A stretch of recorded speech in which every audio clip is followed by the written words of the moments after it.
আর ইউসুফ আলাইহিস সালামের চেহারা ছিল সাদা সুন্দর, যেটা দেখলে চোখের জ্যোতি হারিয়ে যেত, আর তাকাতে পারতো না, এত সুন্দর ছিলেন। যখন উনি স্বপ্নে দেখলেন যে আব্বু আমি স্বপ্নে দেখলাম 11টি তারা আমাকে সেজদা করছে, আর একটা চন্দ্র আর একটা সূর্য আমাকে সেজদা করছে।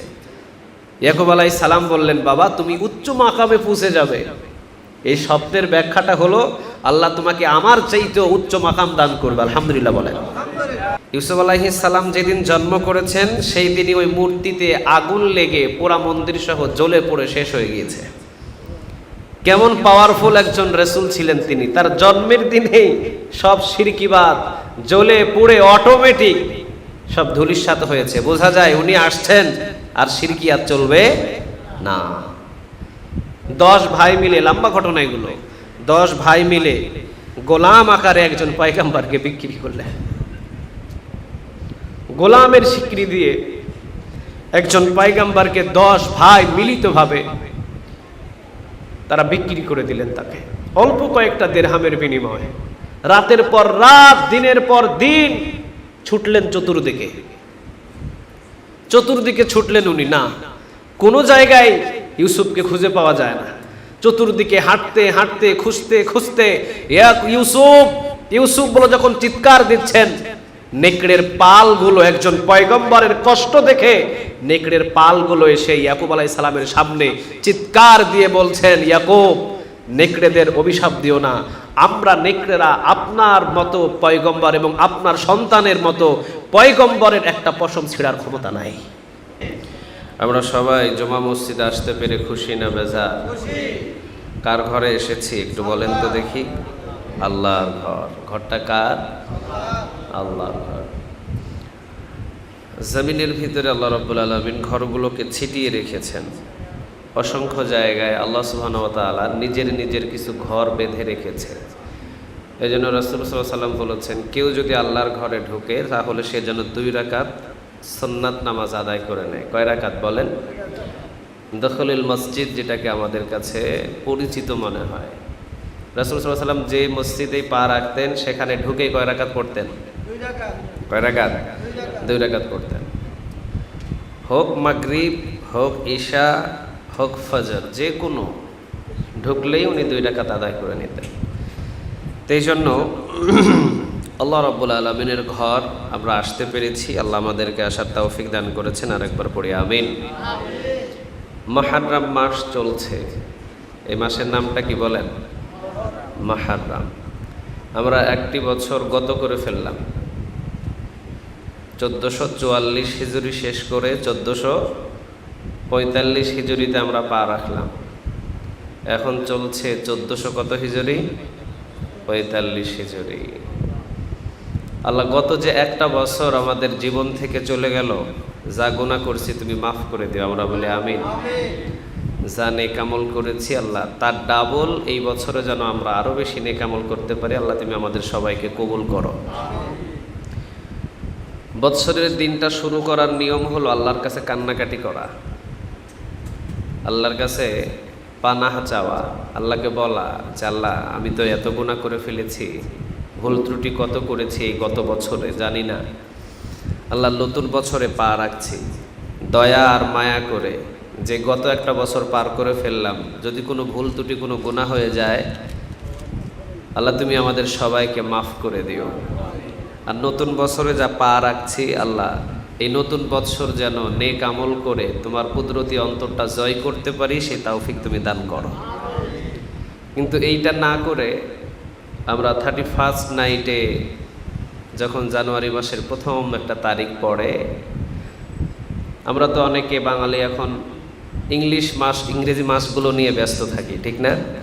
অ্যারবিক মাসগুলো আমাদের কোনো স্মরণে থাকে না। তো তখন 31st নাইটের নামে শুরু হয় অশ্লীলতা, গান বাজনা, অমুক তমুক, এই সেই, বাস আড্ডা।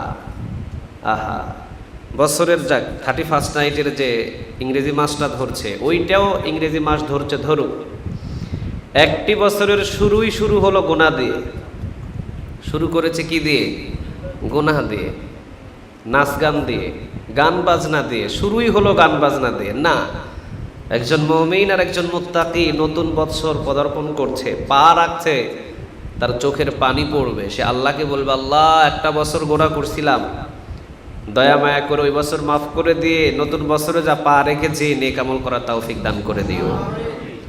এটা দরকার ছিল আমাদের।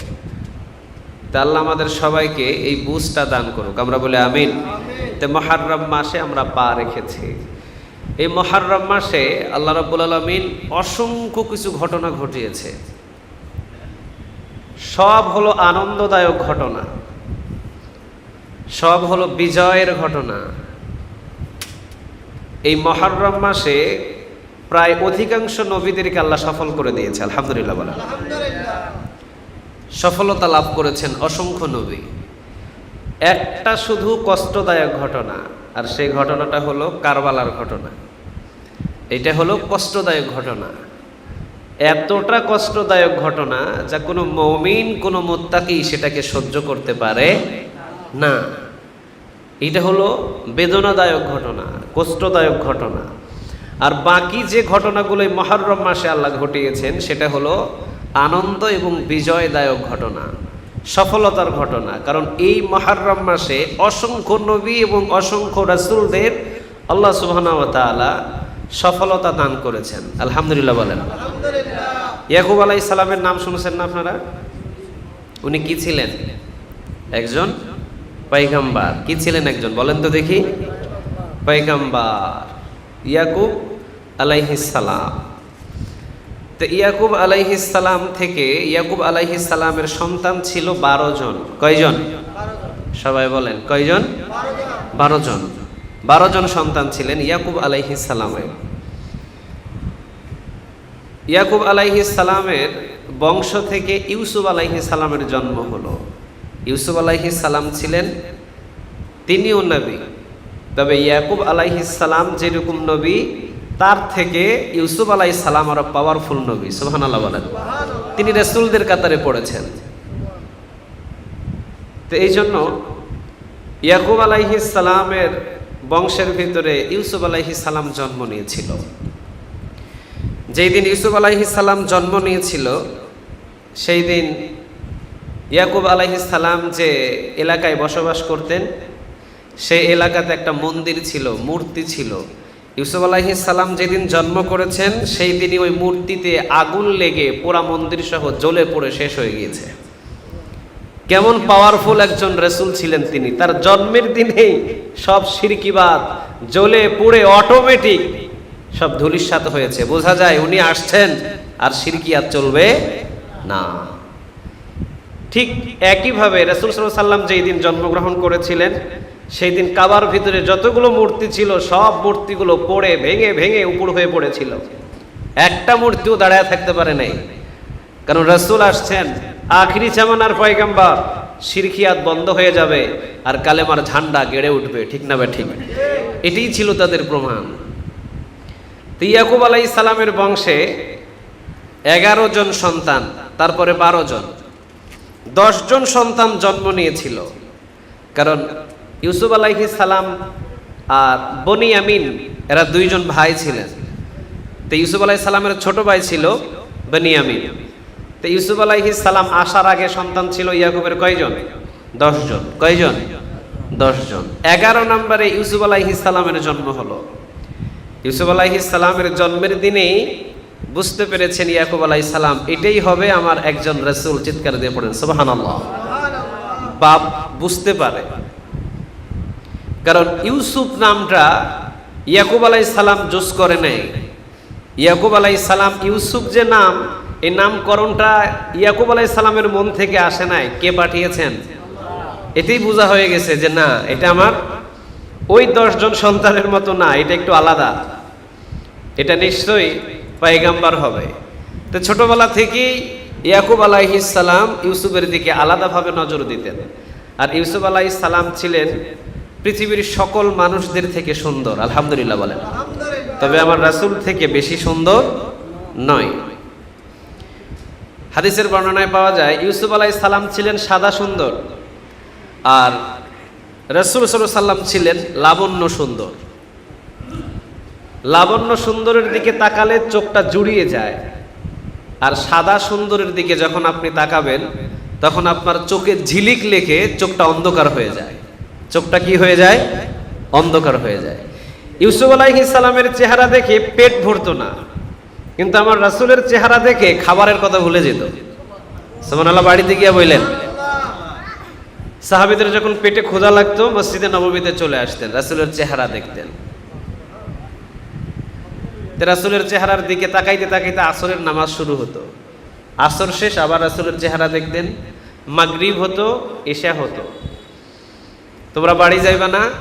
কয় না ইয়া রাসূলুল্লাহ, ঘরে তো খাবার নাই, আপনার চেহারা দেখছি, খাবারের কথা ভুলে গেছি। তো এই ছিল আমার রাসূলের চেহারার লাবণ্য, মানে রাসূলের চেহারা দেখলে খাবারের কথা ভুলে যেত। আর ইউসুফ আলাইহিস সালামের চেহারা ছিল সাদা সুন্দর, যেটা দেখলে চোখের জ্যোতি হারিয়ে যেত আর তাকাতে পারতো না, এত সুন্দর ছিলেন। তবে ইউসুফ আলাইহিস সালাম থেকে হাজার কোটি গুণ বেশি সুন্দর মুহাম্মদ সাল্লাল্লাহু আলাইহি ওয়াসাল্লাম। ইউসুফ আলাইহিস সালাম ছোটবেলা থেকেই ছিলেন অত্যন্ত বেশি সুন্দর, দেখেই অবাক, হায় হায় আমার সন্তান এত সুন্দর। এই যে সুন্দর লাবণ্য চেহারা, ইয়াকুব আলাইহিস সালাম একটু চুমা দেয়, একটু আদর করে, 10 জন সন্তান দেখে হিংসা করে। কিন্তু ইয়াকুব আলাইহিস সালাম তো সব সন্তানদেরই বেশি ভালোবাসেন, এইটা একটু বেশি সুন্দর, এই জন্য বাকি 10টার কলিজায় কি হয়? হিংসা জাগে। এই যে শত্রুতা শুরু হলো, ইয়াকুব আলাইহিস সালাম এবার সন্তানটারে ভালোবাসতে পারে না, আদরও করতে পারে না, চূড়ান্ত বিপদে পড়লেন। ইয়াকুব আলাইহিস সালাম সফর করে চলে আসলেন তার বাবার স্থানে, কারণ তার বাবা ইসহাক আলাইহিস সালাম যেখানে ছিলেন, ইসহাক আলাইহিস সালাম যখন দুনিয়া থেকে বিদায় হয়ে চলে গেলেন, তখনই ইয়াকুব আলাইহিস সালাম ইসহাক আলাইহিস সালামের বাড়িতে আসলেন। নিজের বাবার বাড়িতে এসে দাওয়াতি কাজ শুরু করলেন। ইয়াকুব আলাইহিস সালামের একজন বোন ছিল, কি ছিল বলেন তো দেখি? একজন বোন ছিল। ইয়াকুব আলাইহিস সালাম চিন্তা করলেন, বাকি 10 জন সন্তান আমার ইউসুফকে দেখে একটু হিংসা করে, ঠিক আছে ইয়াকুব আমার বাড়িতে থাকবে না।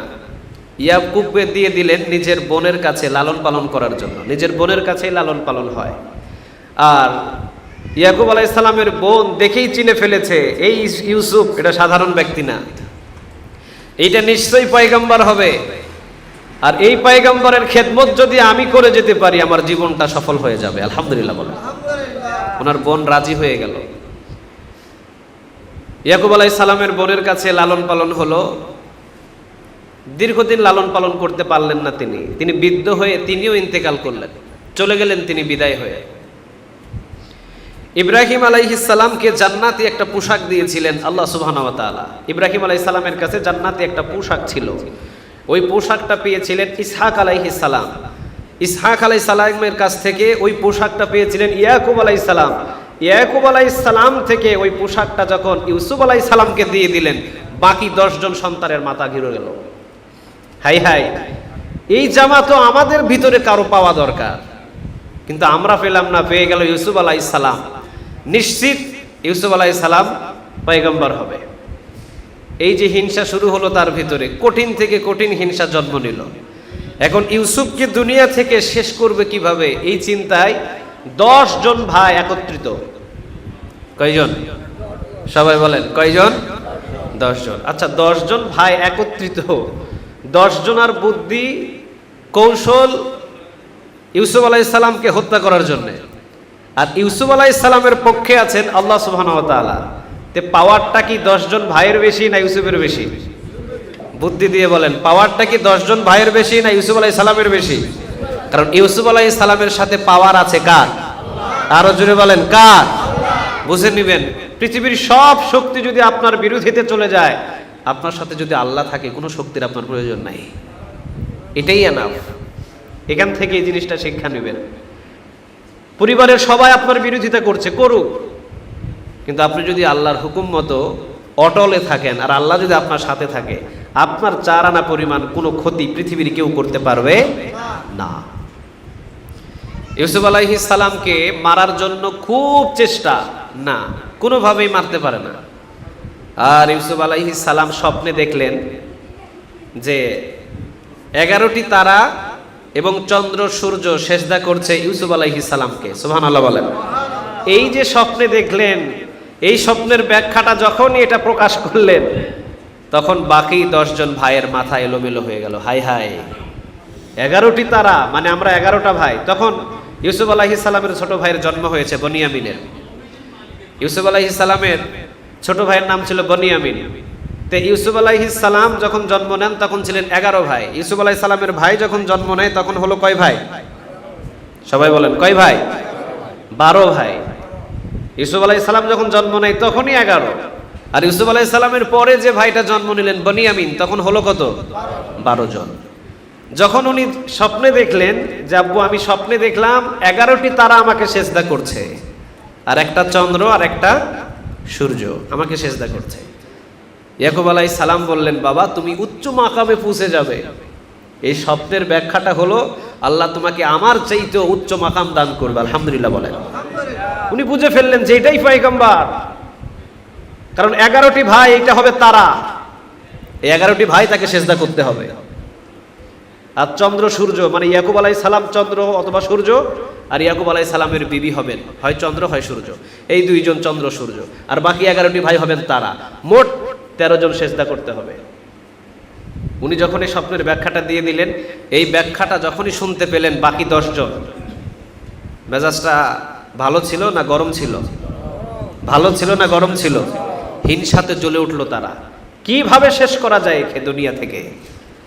এবার বাবাকে ফুসলায়, আব্বু আমরা যে ছাগল চড়াতে যাই, ইউসুফকে দেন না আমাদের সাথে, আমরা নিয়ে যাই। কয় না, ইউসুফ এখন ছোট, এখন দেওয়া যাবে না। দীর্ঘ লম্বা সময় ইউসুফ আলাইহিস সালামকে নিয়ে যাওয়ার জন্য খুব চেষ্টা করলেন, কিন্তু না, ইউসুফ আলাইহিস সালামকে দেয় না। হঠাৎ একদিন খুব জোরাজুরি করার পর ইউসুফ আলাইহিস সালামকে দিলেন, যাও তোমরা নিয়ে যাও। কিন্তু ইউসুফ আলাইহিস সালামকে যেই দিন দিয়ে দিলেন, ইয়াকুব আলাইহিস সালাম তার আগের রাতে একটা স্বপ্নে দেখলেন অসংখ্য নেকড়ে মিলে আমার ইউসুফকে তাড়া করছে। স্বপ্নে দেখলেন অসংখ্য নেকড়ে, নেকড়ে মানে শিয়ালগুলো, বুঝেন তো এগুলো, অসংখ্য নেকড়ে আমার ইউসুফকে তাড়া করছে, আর আমার ইউসুফ শুধু দৌড়ছে। ইউসুফ আলাইহিস সালামকে যখন দিলেন, ইয়াকুব আলাইহিস সালামকে দেওয়ার পরে ওই স্বপ্নের কথা খেয়াল হলো, হাই হাই করলাম কি, আমি তো গতকালকেই প্রায় স্বপ্নে দেখেছি আমার ইউসুফকে তাড়া করছে কিছু নেকড়ে, আমি মনে হয় ভুল করে ফেললাম। শুধু রাস্তার দিকে তাকিয়ে আছে, কখন আমার ইউসুফ ফিরে আসবে, ওইটাই শেষ যাওয়া, আর ফিরে আসে নাই। চলে গেলেন তিনি। সমস্ত ভাই মিলে ওকে মারলেন, ওকে ধরলেন, ওকে কাটলেন, সর্বশেষ ওকে কূপের ভিতরে ফেলে দিলেন। কোথায়?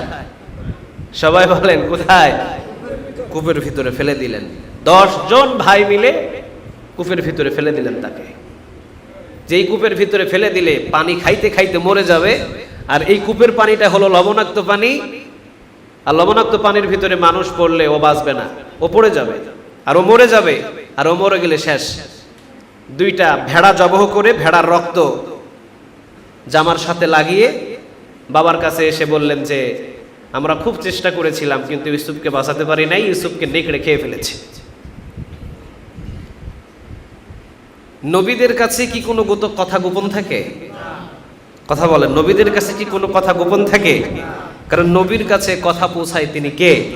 আল্লাহ।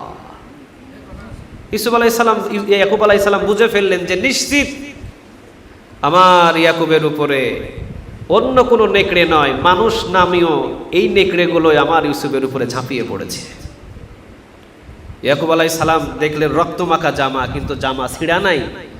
এরা আবার এত বেয়াকুবের বেয়াকুব, জামাতে রক্ত ভরাইছে কিন্তু জামা যে নেকড়ে হাঁচড়ে টাচড়ে ছিঁড়বে, এই ছিঁড়াছুড়ির কোনো দাগ নাই।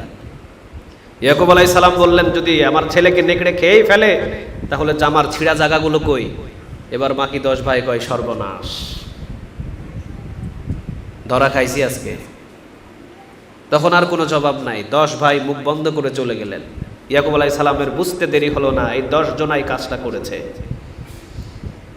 ছুটলেন, দেখেন একজন পয়গম্বর সন্তানের প্রতি কতটা বেদনা, রাতের পর রাত দিনের পর দিন ছুটলেন চতুর্দিকে, চতুর্দিকে ছুটলেন উনি, না কোনো জায়গায় ইউসুফকে খুঁজে পাওয়া যায় না। চতুর্দিকে হাঁটতে হাঁটতে খুঁজতে খুঁজতে ইউসুফ ইউসুফ বলে যখন চিৎকার দিচ্ছেন, নেকড়ের পালগুলো, একজন পয়গম্বরের কষ্ট দেখে নেকড়ের পালগুলো এসে ইয়াকুব আলাইহিস সালামের সামনে চিৎকার দিয়ে বলছেন, ইয়াকুব, নেকড়েদের অভিশাপ দিও না, আমরা নেকড়েরা আপনার মতো পয়গম্বর এবং আপনার সন্তানের মতো পয়গম্বরের একটা পশম ছিঁড়ার ক্ষমতা নাই। আমরা নেকড়ের জাতি, আমাদের অন্য জিনিসে থাবা দেওয়ার ক্ষমতা আছে, কিন্তু পয়গম্বরদের শরীরে এবং পয়গম্বরদের পশম আঘাত করার মতো আমাদের মতো নেকড়ের ক্ষমতা নাই। আমরা খাই নাই, আপনি অন্য জায়গায় খোঁজেন। উনি বুঝে ফেললেন যে নেকড়ের পাল খাই নাই, বোঝা যায় আমার সন্তানেরা যে কোনো একটা ভাবে আমার ইউসুফকে শেষ করে ফেলেছে। কয়েকদিন খুব কান্না করলেন উনি।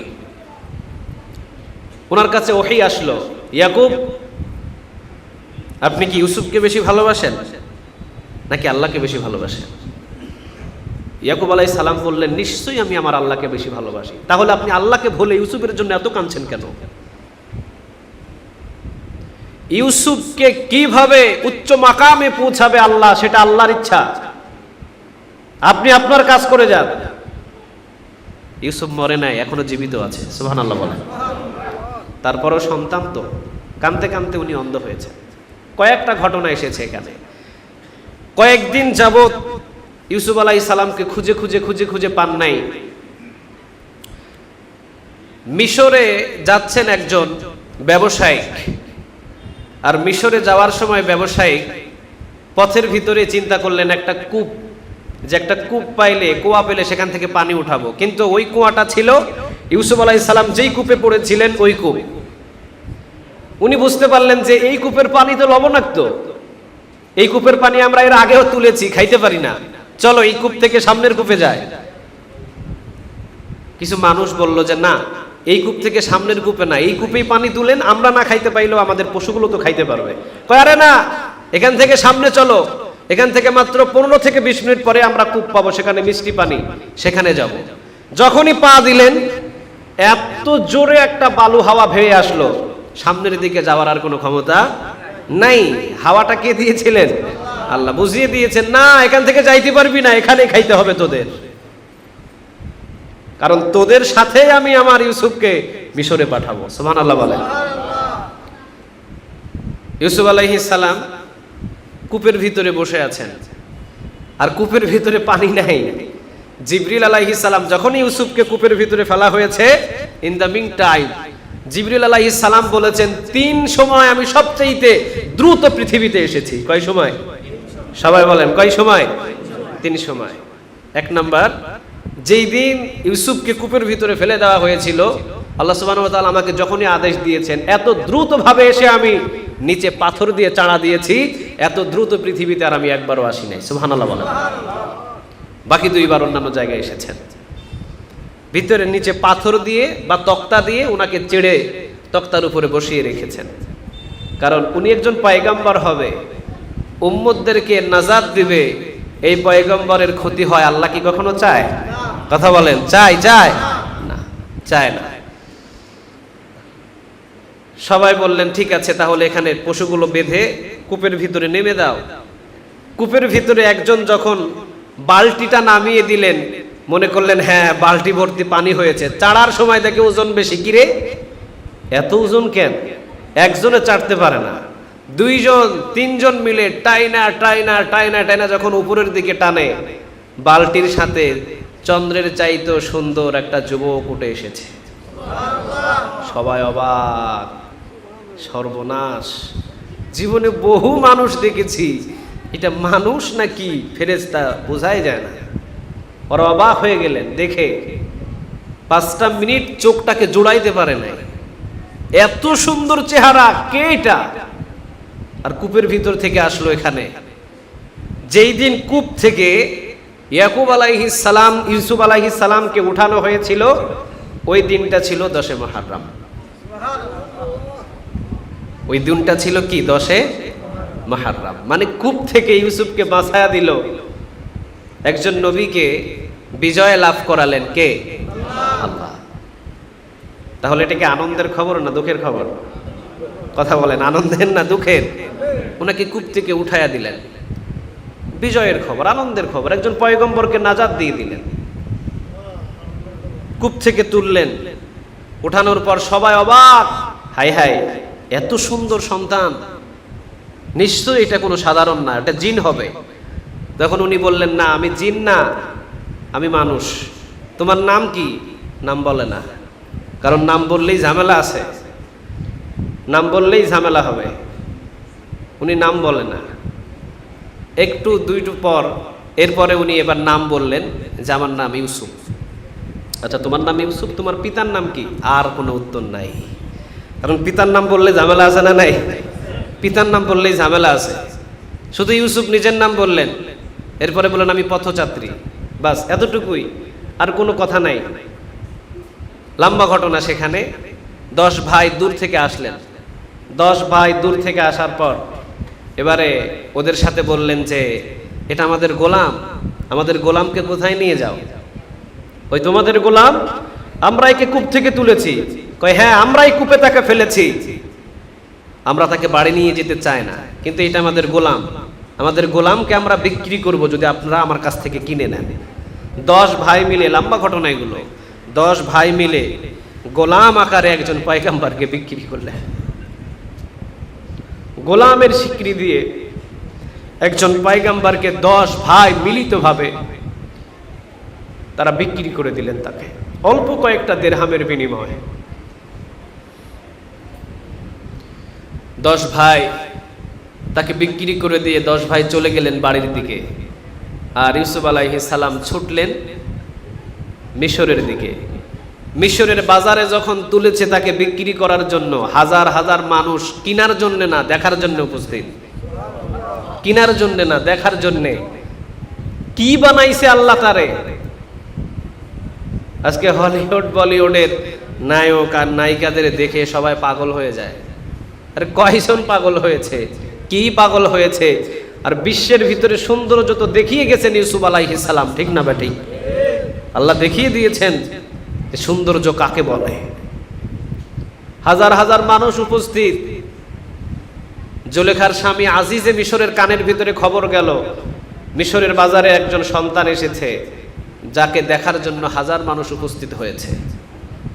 উনি স্বর্ণ মুদ্রাগুলো নিয়ে সেখানে উপস্থিত হয়ে উনিও পাগল, হাই হাই, 1000 গোলাম কিনার টাকা দিয়ে উনি একজনকে ক্রয় করেছেন। সুবহানাল্লাহ বলেন। ওই সময় 1000 গোলাম কিনা যেত, ইউসুফ আলাইহিস সালামকে যেই মূল্য দিয়ে কি ক্রয় করেছেন তিনি। ইউসুফ আলাইহিস সালামকে সেখান থেকে নিয়ে গেলেন। সেখান থেকে নিয়ে যাওয়ার পর লম্বা ঘটনা। এখানে জুলেখার বাড়িতেই তিনি মানুষ হলো, জুলেখার বাড়িতেই তিনি মানুষ হলেন। লাস্ট জুলেখা দেখেও পাগল হয়ে গেল ইউসুফকে। এখন খারাপ কিছু কাজ করার জন্য ইউসুফকে অফার দিলেন, কিন্তু পয়গম্বর কি খারাপ কাজ করতে পারে? কথা বলেন, করতে পারে? কারণ ইউসুফ আলাইহিস সালাম বলেছিলেন যে জুলেখা আপনি কাকে বেশি ভালোবাসেন? জুলেখা বললেন, এখন আজিজে মিশরকেও আমি বেশি ভালোবাসি না, আমার কোনো বান্ধবীকেও আমি বেশি ভালোবাসি না। এখন জুলেখা শুধুমাত্র ইউসুফকে বেশি ভালোবাসে। আর ইউসুফ বললেন, আমি আপনাকেও বেশি ভালোবাসি না, আমি আপনার এই রাজপ্রাসাদটাকেও বেশি ভালোবাসি না। আমি ইউসুফ আপনার চাইতে, আপনার রাজপ্রাসাদের চাইতে আমি আল্লাহকে বেশি ভালোবাসি। তা আমি যদি আমার আল্লাহকে বেশি ভালোবাসি, আমার আল্লাহ আপনার সাথে খারাপ কাজ করলে নারাজ হবে, এমন কাজ ইউসুফ জীবন দিবে কিন্তু করতে পারে না। সব কথা যখন দিয়ে দিলেন, এখানে অনেক ঘটনা চলে আসলো। ইউসুফ আলাইহিস সালাম ঘর থেকে বাহির হতেই আজিজে মিশরের হাতের ভিতরে ধরা পড়ে গেলেন। আজিজে মিশর তো অনেক রাগান্বিত হলেন।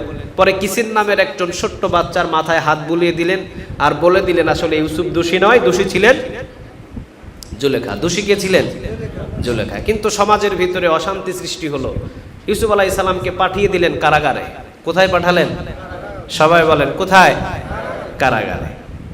উনি কারাগারে গেলেন। লম্বা সময় পর্যন্ত উনি কারাগারে ছিলেন। কারাগারের ভিতরে উনি তাবলীগি কাজ শুরু করলেন। কি কাজ? কি কাজ? তাবলীগি কাজ শুরু করলেন, মানে দাওয়াতি কাজ শুরু করলেন তিনি। সেখান থেকেই দাওয়াতি কাজ শুরু হলো। লম্বা সময় তিনি যখন দাওয়াতি কাজ শুরু করলেন, মিশরের রাজপ্রাসাদ থেকে দুইজন কয়েদি ওই জেলখানার ভিতরে গেল। কয়জন? দুইজন। একজন বলে তুই দোষী, আরেকজন বলে না আমি না, তুই দোষী। এইটাই তাদের মুখের শব্দ ছিল, আর কোনো শব্দ ছিল না। এ বলে তুই দোষী, ও বলে না তুই দোষী। ইউসুফ আলাইহিস সালাম তাদেরকে ডাকলেন, ডাকার পরে বললেন যে তোমরা একজন আর একজনকে দোষী করছো কেন? কয় আমি দোষী না, সে দোষী। সে বলছে তুই দোষী, আমি দোষী না। তোমরা একজন আর একজনকে কেন দোষী করছো? এবার বলে উঠল যে আমি আমার বাদশার মদ দেওয়ার জন্য আমি মেহনত, অর্থাৎ আমার বাদশার মদ আমি তৈরি করি। বাদশা যখনই আমার কাছ থেকে মদ চায় তখন আমি বাদশার পাশেই দাঁড়িয়ে থাকি, মদ ঢেলে নিই। ও আমাকে লোভ দেখিয়েছে টাকা সম্পদের, বাদশার মদের সাথে বিষ মিশিয়ে দেওয়ার জন্য, কিন্তু আমি বিষ মিশাই নাই। আর ও ছিল আমাদের বাদশার বাবুর্চি, ও বাবুর্চি ছিল, ও খাবারের ভিতরে ঠিক বিষ মিশ্রিত করেছে। আমরা দুইজনে মিলেই বাদশাকে মারার জন্য প্ল্যান করেছিলাম, কিন্তু আমি আমার মদে বিষ মিশাই নাই, ও আর খাবারে বিষ মিশিয়েছিল। কিন্তু খাবারের আগেই বাস এটা জানাজানি হয়ে গেছে। এই জন্য দুইজনকে পাঠানো হয়েছে জেলখানায়। রাতের বেলা যখন এই দুই কয়েদি ঘুমালেন, তখন রাতের বেলা দুইজনে দুইটা খোয়াব দেখলেন, স্বপ্ন দেখলেন। কয়জন? দুইজনে কয়টা? দুইটা। একজন দেখলেন আঙ্গুর চিপে চিপে ওই আঙ্গুর গ্লাসের ভিতরে নিয়ে বাদশাকে পান করাচ্ছে। আরেকজন দেখলেন মাথার ভিতরে সে রুটি নিয়ে আছে, আর কিছু কাক আর চিলগুলো এসে রুটিগুলো ছিঁড়ে ছিঁড়ে ছিঁড়ে ছিঁড়ে নিয়ে যায় আর ফেলে দেয় বা খায়। দুইজনে দুই রকমের স্বপ্ন দেখলেন। সকালবেলা দুইজনেই খুব টেনশন, মারাত্মক টেনশন, কে আমাদের এই স্বপ্নের ব্যাখ্যা করতে পারে? কিন্তু যখন দেখলেন একজন গোলাম এই জেলখানার ভিতরে আছে, নাম হলো ইউসুফ, তে সবাই ওরা দুইজনে চিন্তা করলেন যে ওর কাছে গিয়ে বলা যায়, কারণ ও খুব আল্লাহওয়ালা, ও খুব দিনদার, ও সবসময় ভালো কথা বলে, চলো ওর কাছে গিয়ে বলি। তখন তার পাশে বসে এবার বলছে আমি একটা স্বপ্ন দেখেছি, আমার স্বপ্নের ব্যাখ্যা করেন। ও বলছে আমিও দেখেছি, আমারটা ব্যাখ্যা করেন। দুইজনার স্বপ্ন, লম্বা ঘটনা আমি সংক্ষিপ্ত করে বলছি। দুইজনার স্বপ্নের কথা ইউসুফ আলাইহিস সালাম শুনলেন। আর ইউসুফ আলাইহিস সালাম যে স্বপ্নের ব্যাখ্যা করতেন, এটা ইউসুফের জ্ঞান দিয়ে নয়, ইউসুফ আলাইহিস সালামকে স্বপ্নের ব্যাখ্যা করার ক্ষমতা দিয়েছিলেন তিনি কে? এটাও এক প্রকারের ওহী ছিল। ইউসুফ আলাইহিস সালাম যে স্বপ্নের ব্যাখ্যা করতেন, আল্লাহর হুকুম না আসা পর্যন্ত ইউসুফ কখনো ব্যাখ্যা করত না। প্রথমজন স্বপ্নে দেখলেন আমি স্বপ্নে দেখেছি আমি আঙ্গুর চিপে চিপে একটা গ্লাসের ভিতরে নিয়ে এই গ্লাসের আঙ্গুরের রসগুলো আমি আমার বাচ্চাকে পান করছি। ইউসুফ আলাইহিস সালাম মুস্কি হাসি দিলেন। দ্বিতীয়জন স্বপ্নে দেখলেন যে আমি আমার মাথায় করে রুটি নিয়ে যাচ্ছি, আমার রুটি চিলগুলো এসে নিয়ে নিয়ে চলে যায়, এটা আমি দেখলাম। ইউসুফ আলাইহিস সালাম তার কথায় খুব কষ্ট পেলেন। এখন বললেন আমাদের ব্যাখ্যা দেন। ইউসুফ আলাইহিস সালাম প্রথম জনার ব্যাখ্যা দিলেন যে তুমি যে আঙ্গুর চিপে চিপে গ্লাসের ভিতরে নিয়ে তুমি যে তোমার বাদশাকে পান করাচ্ছ, তুমি 3 দিনের ভিতরেই এই জেলখানা থেকে বাহির হয়ে তুমি আবার পুনরায় বাদশাকে মদ পান করানোর জন্য যেই কাজে নিয়োজিত ছিলে ওই কাজেই তোমাকে নিয়ে যাওয়া হবে। সুবহানাল্লাহ বলেন। তোমাকে বেকসুর খালাস করে দেওয়া হবে, তোমাকে আগের কাজটাই ফিরিয়ে দেওয়া হবে। আর 3 দিনের ভিতরে তোমাকে বাহির করে শুলিতে ঝোলানো হবে। এরপর তোমার পায়ের রগ কেটে দেওয়া হবে, হাতের রগ কেটে দেওয়া হবে এবং তোমাকে বেঁধে রাখা হবে ওই শুলিতে। আর তোমার মগজগুলো পচে দুর্গন্ধ হবে, তখন কাক আর চিলগুলো এসে তোমার মাথা থেকে ওগুলো টেনে ছিঁড়ে ছিঁড়ে নিয়ে গিয়ে খাবে। দুইটা স্বপ্নের ব্যাখ্যা দুইভাবে দিলেন। 3 দিনের ভিতরেই দুইজনের স্বপ্নের ব্যাখ্যা 1 ইঞ্চিও 19-20 হয় নাই, দমে দমে মিলে গেছে। আলহামদুলিল্লাহ বলেন। 1 ইঞ্চিও ভুল হয় নাই। একজন মারা গেলেন, একজন কি ছিলেন? একজন তো মারা গেলেন, আরেকজন জীবিত ছিলেন। উনি বাদশার মদ দেওয়ার জন্য উনি উপস্থিত, উনি আগের চাকরিতে ফিরে গেলেন। বাদশাহ দুনিয়া থেকে বিদায় হয়ে গেলেন। বাদশার সন্তান আবার বাদশার চেয়ারে বসলেন। লম্বা ঘটনা। উনি যেই দিন বাদশার চেয়ারে বসলেন 40 দিন বা 1 মাসের ভিতরেই উনি একটা খোয়াব দেখলেন, উনি একটা স্বপ্ন দেখলেন নীল নদের ভিতরে 7টি গরু মোটা তাজা আর 7টি গরু শুকনা। 7টি মোটা তাজা গরু 7টি চিকন গরুকে গিলে খেয়ে ফেলছে। উনি এই স্বপ্নটা দেখলেন। দেখার পর উনি এই স্বপ্নটা যারা পণ্ডিত ছিলেন ওই সময়ের ভিতরে, ওই পণ্ডিতদেরকে জিজ্ঞাসা করলেন রাজদরবারে। পণ্ডিতরা বলছেন না, এই স্বপ্নের কোনো ব্যাখ্যা নাই। দ্বিতীয় রাতে উনি আবার আরেকটা স্বপ্ন দেখলেন, 7টি তরতাজা গমের শীষ আর 7টি শুকনা শীষ। শুকনা শীষ দাঁড়িয়ে আছে আর তরতাজা শীষগুলো পেঁচিয়ে পেঁচিয়ে 7টি শীষকে গিলে ফেলছে। উনি এই স্বপ্নে দেখলেন। 2 দিনের স্বপ্ন দেখে উনি বুঝতে পারলেন যে আমার স্বপ্নের অবশ্যই ব্যাখ্যা আছে, আমার স্বপ্ন ব্যাখ্যাহীন হতে পারে না। তোমরা ব্যাখ্যা করো, আর তোমরা যদি ব্যাখ্যা না করো তাহলে তোমাদের বেতন ভাতা কেটে নেওয়া হবে, তোমাদের খাবার বন্ধ করা হবে, তোমাদেরকে মরুভূমির ভিতরে পাঠানো হবে। চাপ যখন সৃষ্টি করলেন, তখন ওই যে বিগত বছর আগে জেলখানার ভিতরে যে কয়েদি ছিল বাদশাকে মদ পান করাতেন, উনি এখন বাদশার কানে কানে গিয়ে বলে, আমার কাছে একজন স্বপ্নর ব্যাখ্যাকারী আছে, আপনি যদি আমাকে অনুমতি দেন তাহলে আমি তার কাছে স্বপ্নের ব্যাখ্যা নিয়ে আসতে পারি, তবে এরা আপনার স্বপ্নের ব্যাখ্যা দিতে পারবে না। বাদশা বললেন ঠিক আছে, তুমি চলে যাও। উনি দৌড় দিয়ে চলে গেলেন ঠিক ওই কারাগারে ইউসুফ আলাইহিস সালামের কাছে। ইউসুফ আলাইহিস সালামের কাছে গিয়ে জিজ্ঞাসা করলেন, আমাদের বাদশা স্বপ্ন দেখেছে 7টি মোটা তাজা গরু আর 7টি খিটখিটে চিকন গরু, মোটা তাজা গরুগুলো চিকন গরুকে গিলে খাচ্ছে।